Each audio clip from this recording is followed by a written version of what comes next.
நான் சொல்ல வந்ததை நீங்க சொல்லிட்டீங்க. முதல்ல நான் சொன்னேன், தூய்மை பணியாளர்களோட கண்ணாப்பின்னான்னு ட்ரீட் பண்ணாங்க, கேவலமா ட்ரீட் பண்ணினாங்க. அதுக்கு எதிர்வினை ஆற்றக்கூடாது அப்படிங்கிறதுனால ஒரு சமாதானத்திற்காக அவங்களுக்கு முதல்வர் என்ன பண்ணாரு, சில சலுகைகள்லாம் அறிவிச்சாரு. அதனுடைய தொடர்ச்சியாகத்தான் நாம இதை பார்க்க முடியுமே தவிர, உண்மையிலேயே துப்புரவு பணியாளர்கள் மேல இவங்களுக்கு ரொம்ப பெரிய அக்கறை இருக்கு, பாசம் இருக்கு, கன்சர்ன் இருக்கு அப்படிங்கிற மாதிரி தான் நீங்க பார்க்க கூடாது.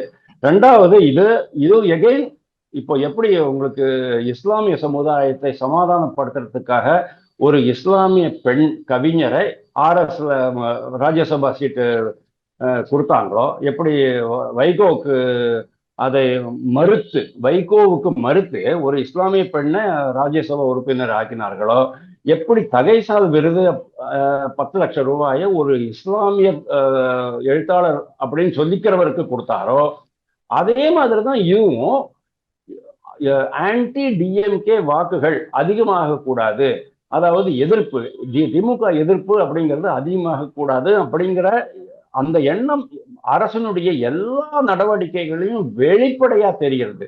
நீங்க கொஞ்சம் இலைமறைக்காயா நீங்க இதெல்லாம் பண்ணினீங்கன்னு சொன்னா நாங்க புரிஞ்சுக்க முடியும்.